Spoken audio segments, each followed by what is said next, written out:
Welcome to The Paradigm Shift on 4ZZZ 102.1, where we challenge the assumptions of our current society to resist oppression and investigate alternative ways of living, for a world based on justice, solidarity and sustainability.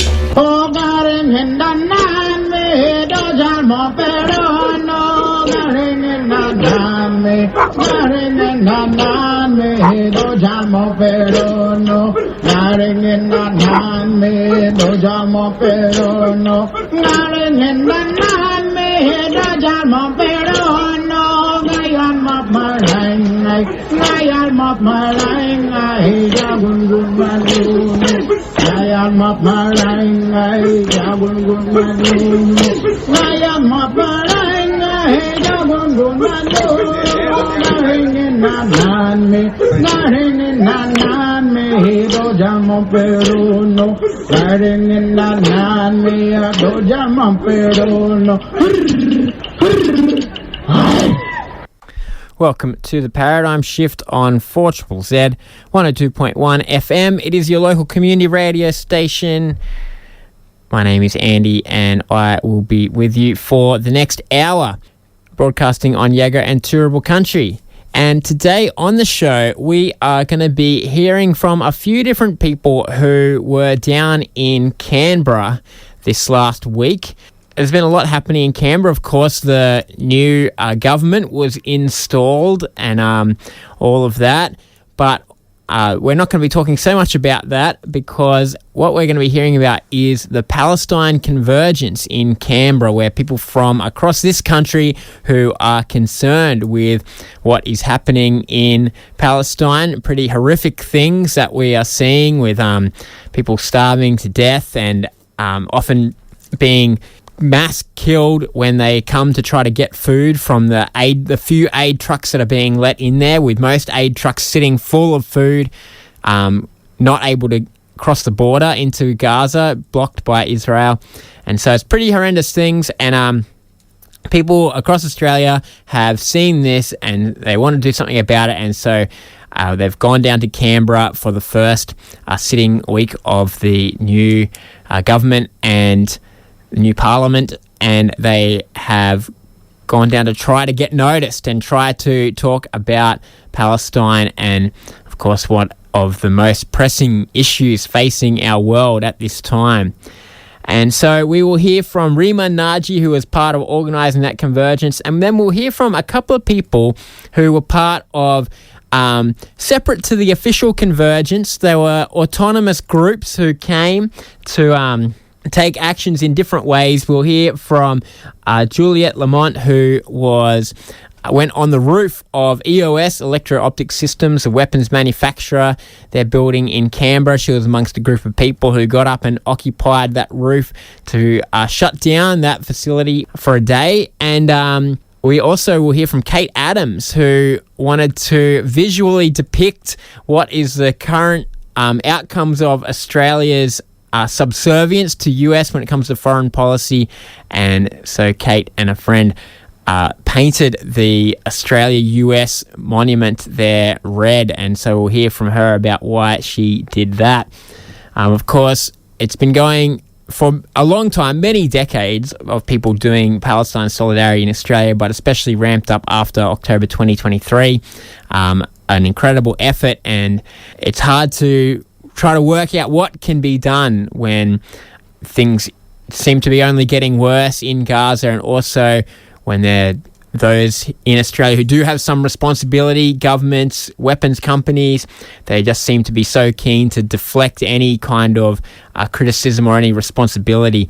But people are still trying to figure out what to do, and that some of the converging was about talking strategy as well, and people are still trying to make sure that not only are the people of Gaza in the news, but also people around the world trying to resist it, that story stays in the news, that the world is not just letting this happen without trying to do something. And so that's what we'll be hearing over the next hour, and we might start by hearing from one of the organisers of the Convergence, Brisbane's own Remah Naji. My name is Remah Naji. I am a diaspora Palestinian, one of the organisers at Justice for Palestine, Maganjin, and I'm the spokesperson for the Convergence on Canberra. Yes, and we will be talking about the Convergence on Canberra today. But first off, for those who haven't been keeping up, do you want to give us a bit of an update of what things are currently like in Palestine? Yeah, look, the situation is horrific. There are no words that can describe what's happening to Palestinians at the moment. And sometimes the media use the language of numbers to describe what's happening to Palestinians. You know, like 90 people were killed while waiting on food in Gaza, or 18 people were starved to death in the last 24 hours. I think what's more important here is to remember that we're talking about a genocide where death is not the worst thing that can happen to Palestinians, because there are mothers who are watching their newborn babies withdraw from life slowly and painfully. We are talking about Israeli occupation forces using rape and gender-based violence to abuse and harass Palestinians. We are talking about a nation, an entire civilian population on the brink of collapse, people collapsing on the streets while walking. This is the situation in Palestine. The smell of blood, the smell of death is everywhere in Palestine. Children eating dirt, just trying to survive 1 hour at a time. So it is very, very dire. The situation is beyond what anyone is able to comprehend. Yeah, the pictures and footage coming out of there are totally horrific, and it's hard to imagine, I guess, for those of us around the world not going through that, but who have been over the last few years doing all that we can to say that we want a ceasefire, we want sanctions against Israel. Hard to believe that things are actually getting worse instead of getting better, and we still sort of haven't figured out how to stop it. Yes, look, we have been out in the streets for about 2 years now, demanding that the Australian government and any person of conscience actually steps up and do something. What we've heard from the Australian government, we haven't seen any actions, but we've heard words of condemnation, and those words do nothing on the ground. The Australian government has a responsibility to uphold its obligation under international law as signatory to the Genocide Convention. The Australian government has a responsibility to prevent and punish genocide, not just when genocide is proven beyond doubt, even when there is risk of genocide. We have seen Amnesty International, United Nations, leading legal experts saying what is happening in Gaza right now is genocide. Even the International Court of Justice ruled that there is a plausible genocide occurring in Palestine. Why have not we seen any actions? Yeah. Well, in the middle of this, you were part of a group that went down to Canberra last weekend for the Palestine Convergence on Canberra. To start off with, can you tell us why this was organised? Yeah, so look, this convergence brings people together from across the country who are united in calling for justice and liberation for Palestinians and accountability for Israel and its allies, including Australia. With the new federal parliament, we felt that this is a key moment to demand sanctions on Israel to stop its ongoing genocide in Gaza and apartheid in historic Palestine. So we gathered from different parts of the country, and the organization was formed from different grassroots groups and movements across the country. This was not a call from one group. This was a group of people of conscience who have been advocating for human rights for Palestine, not only for the past 2 years, but even for past decades. What we're seeing in Palestine right now is a symptom of not adhering and not upholding international laws when it comes to Palestine. Palestine has been occupied for decades. This is not new, but this is the last chapter. This is the last chapter of colonization that we're seeing in Palestine. We are seeing civilian population being caged and being killed while in their cages, and children, men and women starve to death when food and aid trucks are only a few kilometers away. They're not starving to death because of lack of food. They're starving to death because the Israeli government is not allowing food to get in and reach people who need it most. And we're asking the Australian government to take action to prevent those atrocities from happening. So what happened down at the Convergence? So on Sunday we had a protest, and that protest was about more than 1,000 people attending this protest, and we were calling for Australia to end its complicity. Monday there was a direct action to shut down the EOS weapons company in Canberra. So the EOS is one of the weapons manufacturing companies, and is in the global weapons supply chains.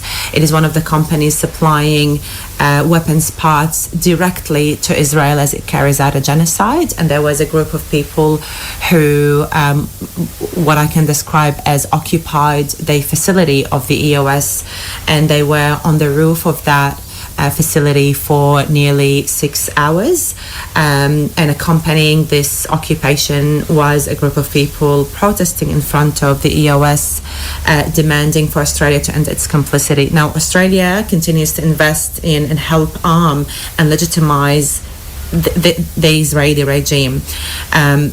And we felt as citizens when our demands are being ignored by our politicians. And in a healthy democracy, normally those demands of the public are addressed within existing institutions. But when those demands are ignored, or worse, when our demands are criminalized and mischaracterized by saying this is anti-Semitism, it becomes our responsibility to step up and do something, because we can't watch our fellow human beings being decimated while our country continue to invest and arm a regime that is committing a genocide. And we felt compelled to do something. That was on Monday. And Tuesday we gathered in front of Parliament House on the first day of parliamentary sitting, and we called on the Australian government to sanction the genocidal Israeli regime. We called on the Australian government to end its two-way arms trade with Israel. The Australian government has consistently said that they don't send weapons to Israel. They sort of obfuscate it by saying they just make parts and just put them into the global supply chain. Has there been any kind of budging on this? So Declassified Australia has issued a report just a couple of weeks ago tracking a weapons part shipment that left Sydney Airport and landed in Tel Aviv. Those are the parts that are being used and assembled into the fighter jets used to shred the limbs of innocent men, women and children in Gaza. Despite those claims, those lies have been exposed several times. Even the claim that these are only weapons parts. I think, has anyone asked the question, what are weapons made of? What are they made of? They are made of weapons parts. And just this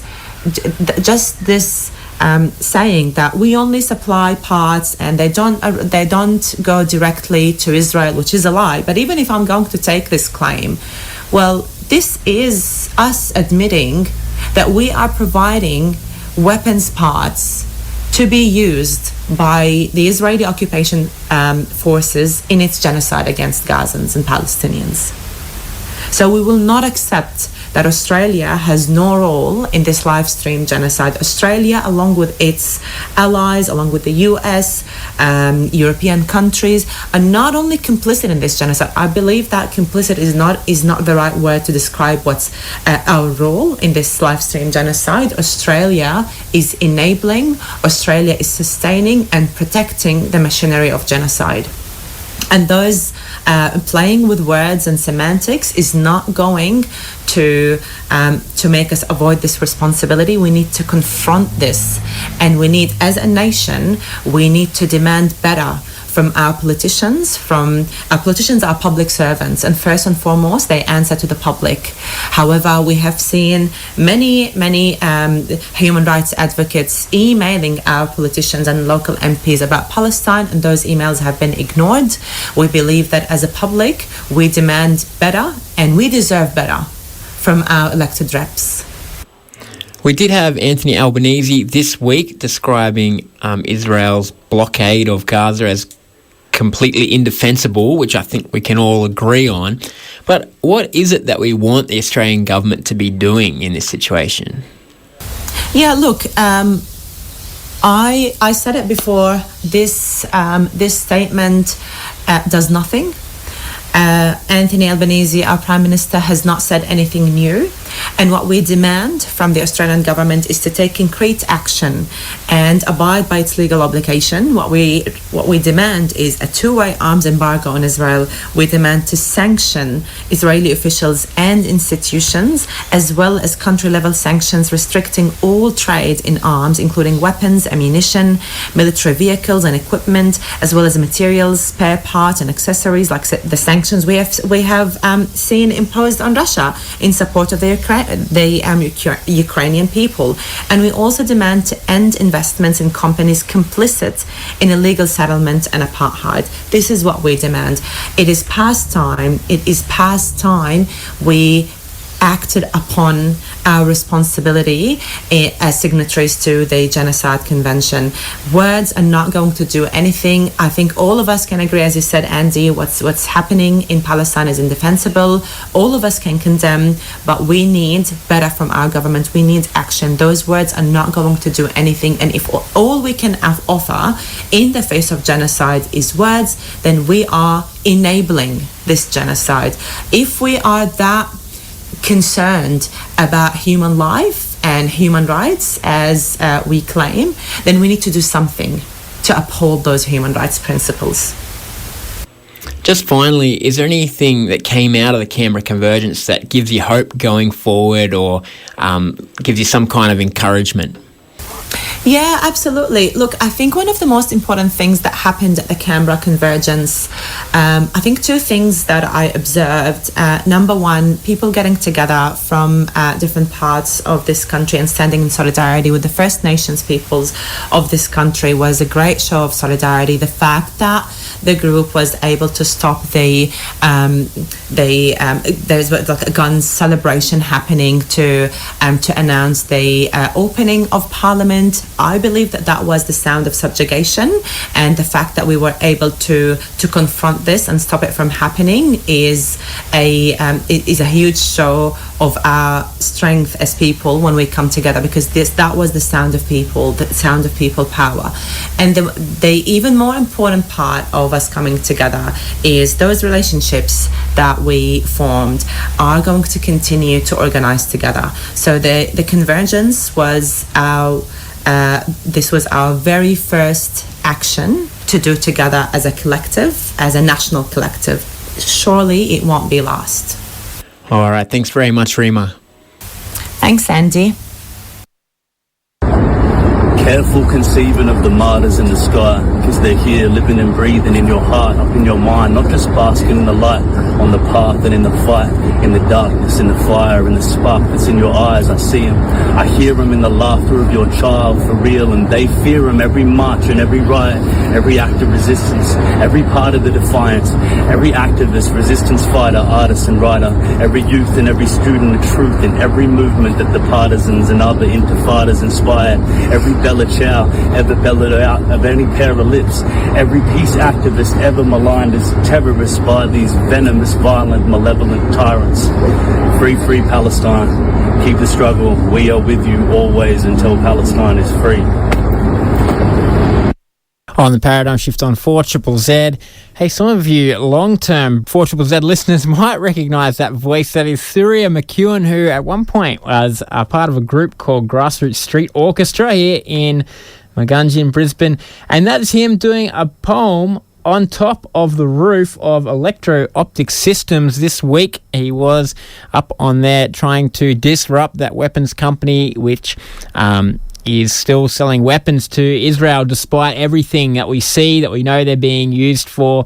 Still selling guns capable of mowing down starving people trying to get food.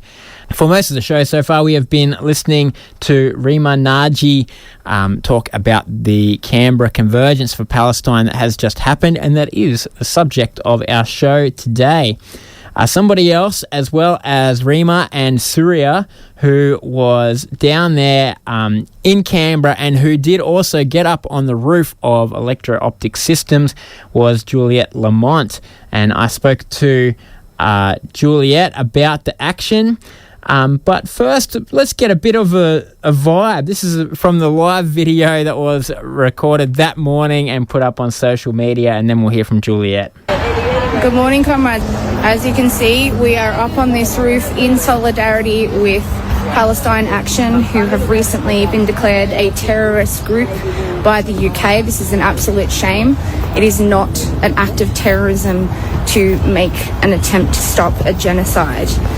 We've got comrades locked on at the gates on ground. We've got 8 of us up here on the roof, shutting down the EOS factory in Ngunnawal country. We will not let them continue to participate, to fund, to slaughter Palestinians. We will shut this down. My name is Juliet Lamont. I'm a documentary filmmaker and, frontline activist. And this week, that frontline has been on the roof of EOS in Canberra. Can you start off by telling us what is EOS and why are we on the roof? So EOS stands for Electro-Optic Systems, and they are a weapons manufacturer who make drone systems, but they're also just devised a real death machine called the R400, which is an interchangeable weapons system where you can kind of attach any kind of gun or drone, or you can kind of tailor it for specific killing. I think one of their slogans is "one shot, one kill." So that's how precise these systems are and how lethal they are. But yeah, they boast about that. And in January of this year, Declassified have uncovered the truth that is this weapon system has been directly sold to Netanyahu's government and are being used, as we speak, to annihilate Palestinians. Queuing for food, which is also, starvation is also another tool of genocide. And in their shareholders brochure, they've boasted that they're about to sell another 100 units. So, yeah, they're frothing that they're going to make a lot of money out of this genocide. So that's why we targeted this company. And you didn't just go out the front of the building and hold up some banners or something. You got up high on the roof and locked yourself onto some of the beams up there. Why take this type of action? Well, it just felt like it was a particular sweet spot for Australians because the Labor government is continuing to lie to our faces about our supply and complicity in the genocide. We do supply weapons to Israel, and because this place had been, uncovered as being one of the main players in that weapons supply, we thought that we needed to do more than stand out the front with a banner, and also because in the UK, a really successful direct action group called Palestine Action have just been prescribed as a terrorist group because they have been really successful in actually smashing up the supply chain and the economic chokehold. And so they've cost Elbit Systems, particularly the Israeli weapons suppliers, they've cost them millions of dollars, and Palestine Action have been really successful in systematically shutting down factories in the UK. And because they were recently banned, we thought that we would go up there in their iconic kind of red overalls, and we wore patches on our backs saying we are all Palestine Action. So we did it in solidarity with them, and we also did it because it was the 48th sitting of Parliament. So yeah, we just thought that was probably the perfect time to make, kind of it wasn't escalation to the point of smashing the factory up, but we definitely were up there to say, you've got to listen to concerned citizens, and you've got to stop lying to us, and you've got to sanction Israel. So yeah, it was really strategic action, and we wanted it to be, a little bit, we wanted to show them that we mean business, but also with the slight undercurrent that you're kind of lucky that we're not up here with sledgehammers.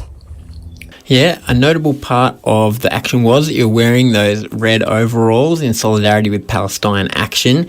Now, a lot of people in Australia might not be totally keeping up with what's happening in the UK. So can you tell us who are Palestine Action and what's happened in the last few weeks? Yeah, so they're just like young people in the UK who are trying to dismantle the military system, because obviously the UK and the US are in bed, as is Australia, in bed with Israel and supplying weapons for this genocide. So they've been so successful that they have recently been prescribed as a terrorist group along with, two other really clearly. The bill, it was a stitch-up, really. So when politicians in the UK had to vote on whether this group of young people who, it's very debatable whether doing criminal damage is actually, is that terrorism? They're not targeting. I mean, the real terrorism, let's face it, is supplying weapons to a genocide. It's not getting up on a roof and trying to stop the weapons supply. So now a lot of those young people are in prison. Some of them are, even if you post something, an Instagram post, or if you wear a Palestine Action T-shirt, or if you go to a picket in solidarity with them, you'll also go to prison in the UK. So we were really clear that as a group in Australia, we wanted to tell the government that that's insane and we don't want those sorts of laws to come into Australia. But then we also knew that we had the privilege, while we still can do it, to get up there and make a clear statement that we're in solidarity and that we will escalate, and when the time comes. So what happened when you're up on the roof? Yeah, well, it was a very, brisk Canberra, wintry, sort of 4 a.m. type situation. We had a group of us. There was an 84-year-old woman, Margaret Clough, who locked onto the gate. We had other people, ranging from the ages of like 20 to late 60s. We got up there in the dead of night. There was a lot of planning around whether, there'd be a lot more security and whether that would be something, could we actually scale this huge? It was a big factory. It was like 3 levels of, ascendance, and we managed to get up there. And I really think that the Canberra police, probably, which was really lucky for us, didn't really know how to deal with that many people that high up, because I suppose they don't want people falling off. But we did it really safely. Everybody knew, what our roles were, and we had kryptonite D-locks, spike locks, and elbows, steel sort of elbows that a lot of people use, in forest actions and in the climate movement. And when the time came and it looked like we were going to get extracted in this very, very swanky cherry pickers, we decided to lock on to some of the infrastructure on the roof, and that extended the roof occupation, which obviously means, because a lot of it is about telling ordinary Australians that don't know how complicit we are, we just wanted that media engine to keep pumping. So we'd planned to stay up there for as long as we could, and those extra kind of lock-ons and elbows really helped, because I've been cut out of a few in my time, and these guys didn't really know how to do that, so that was great. And so you were arrested, I assume. What were the charges? I mean, we're kind of surprised as well, because we did have flares up there, and there was some legal briefings around whether they were, a kind of a weapon, something as simple as a flare. So we were all given trespass charges. We weren't given resisting arrest or obstructing police, so that was lucky. So on the 4th of September, all the people who locked onto the ground and the 8 people who locked onto the roof have to go back to Canberra to see the magistrate and deal with our trespass charge, which I don't anticipate will be too hairy. And we're just deciding if we will self-rep, which I think potentially we can do that, because it does take a lot of money out of the movement to pay for lawyers. So I think the consensus is that we will just represent ourselves, which, the added benefit to that a lot of the time is you actually get to speak to the magistrate about your motivations. So, that's also kind of an empowering thing to do. So we're quite excited about the potential of us representing ourselves in court on the 4th of September. Yeah, and there were people locking to the gates on the ground as well, while on the roof, and I even saw somebody lock themselves to a cop car. What was going on there? Yes, a nurse who's in her mid-60s decided autonomously. I think there was some potentially it was difficult to get to one of the gates because we locked down the 3 gates of the factory. That was the plan. And at the last minute, they, used their initiative and lay down and locked on to the wheel hub of a police car. And, I think she was there for maybe 3 hours, which is, pretty commendable in terms of putting your body on the line. And, obviously the cops realised that these people mean business. So suddenly after that, there was a lot of cop cars, and there was the fireys and they did a roadblock, and yet suddenly it's almost like that was more threatening than 8 people on a 14-metre roof. So, yeah, big shout out to the nurse that did that. So how long in total were you locking down the place for? I think it was about a 7-hour action, I think. So, significant. Well, this movement's been going for a long time and trying a lot of different things to try to figure out what on earth we can do in the face of all the atrocities that we're seeing coming from Israel. You obviously haven't given up. What do you think comes next? I sort of feel like I hope this action will embolden more people to realise that they have it within their personal agency and power to confront our government. And, we've all lobbied, we've all gone to the Sunday rallies, we've all signed the petitions. And, as we know throughout history, direct action has worked. It's worked in the civil rights movement. It worked with apartheid in South Africa. The suffragettes smashed things and burnt things down. It does work. And I think, in the face of the atrocity that is this genocide in Australia's complicity, the more, ordinary people that are literally cannot turn their cheek and cannot turn their gaze away from what's happening will join in direct action. And if there is an escalation in tactics, because basically our politicians, this is a business. They're making a lot of money out of this genocide. They're making millions of dollars out of this weapon supply. So if we start to eat into the sort of the economics of war, we will be successful. And also the Labor Party loves numbers, so the more people that join us, I'm going to have to buy a lot of red suits. But yeah, I think this is a place that people can come and feel supported and realise that this is not radical. We're not criminals. We're not terrorists. This is an act of love, and it really felt like that when we were on the roof together. It felt like the solidarity and the power in community will be the thing that will make the government make the right choices. All right. Thanks very much, Juliet. No worries, Andy. Take care. And we're still here at the Canberra action, blasting the music, locking onto the rooftop, locking onto the gates, locking onto even the cop cars that showed up. Solid, staunch action from the incredible activists down here at the Canberra Convergence. See the cops up there with their cherry pickers? Slowly getting people down. But I tell you, what's more criminal than supporting a genocide? What is more criminal than breaking the most important international humanitarian laws? That is a little clip as well from the live video of that action. And we were just hearing from Juliet Lamont about disrupting electro-optic systems. And another action that happened down in Canberra, it was less sort of directly stopping the weapons flow into Israel, but more a symbolic one at the huge monument to the Australian and American friendship, or subservience, we might say, and where they painted it red. And so I spoke to Cate Adams about this action to find out more about it. Yeah, I'm Cate Adams. I'm a graphic designer and mother of 2 and grandmother of 3 in Canberra.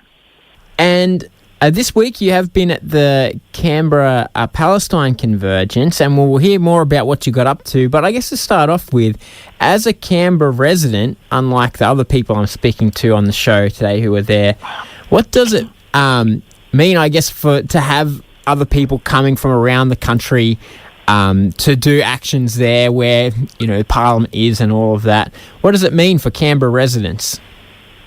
It's just been incredible. Like, in Canberra, we try and do a few actions, but we're only a fairly small community. So to have everybody from around the country, it was just amazing. And there was just action after action, all different kinds. There was rallies and climbing on roofs of weapons companies and all sorts of things. So it was just so good to see all these different types of actions and the attention that it got for the cause, Palestine is just so horrendous. And, normally it's just a small little group trying to make an impact within Canberra. But this was huge. Yeah. Yes, well, we have heard from a couple of other people about what they got up to at the Convergence, but you did an action right at the beginning where you went to the Australia-America Monument and redecorated that one. Can you tell us about that? Yeah, well, it's this monument that was built at the end of the Second World War to indicate the friendship between the US and Australia. But it's this huge 79-metre tall obelisk thing with an eagle on top of it. And every time I drive past, I think that's lording over. It's looking down on our Department of Defence. It's so symbolic. And it looks down the road, down Kings Avenue to Parliament House. And it symbolises how the US is lording it over Australia, Yeah, and in the context of Gaza, I just think, well, if we weren't so under the control of the US, as some people say, we've outsourced our foreign affairs and defence policies to the US. And if we weren't under their thumb, I think that, Australia, our government would actually listen to the people and stand up for Gaza, for Palestine, instead of not voting for them in the UN and all this kind of thing. They're trying to straddle the fence and keep the US happy, whereas the US is enabling the genocide by giving weapons to Israel and not voting against them in the UN. Yeah, so you went to the monument after looking at it all these years, and what did you do? Yeah, well, we got some, we sprayed them it red, two of us got in there, and we had some people with banners and that said, about the US alliance and how it was so toxic. And, we just sprayed it with red paint, which indicated blood because, it's the US is arming Israel. All they have to do to stop the genocide is just stop giving the weapons to Israel. Israel's a rogue state. They should be railed in. They should be demonised within the world and stopped. That's the idea of the international laws. So, it was very symbolic to us to just paint it, and we used fire extinguishers with painting them so that we could spray up as high as we could. So, to me it symbolises how the US-Australia alliance is crumbling. We don't have the confidence that they're going to save us. We've always done whatever they want because we think that they'll save us if we need protection. But in actual fact, the alliance puts us in danger. It makes us a bad friend to China, our greatest trading partner, and gets us into wars like Afghanistan and Iraq. Yeah, well, the US is so bad at wars. They're the richest country in the world and they can't even beat some of the poorest countries, they don't achieve their objectives. So, what happened? You got arrested, charged? Yeah, well, it took a while for the police to come along and we'd want to tone up to it, we're quite proud of what we did, really. So, the police came along and took us along to the watch house. We were in there for the afternoon. It was a bit weird, really, because they charged us with two different. So damage Commonwealth property and also destroy damaged property. So I don't know why there's two of those. But there's also discharge or use a weapon or missile in an assembly on Commonwealth property.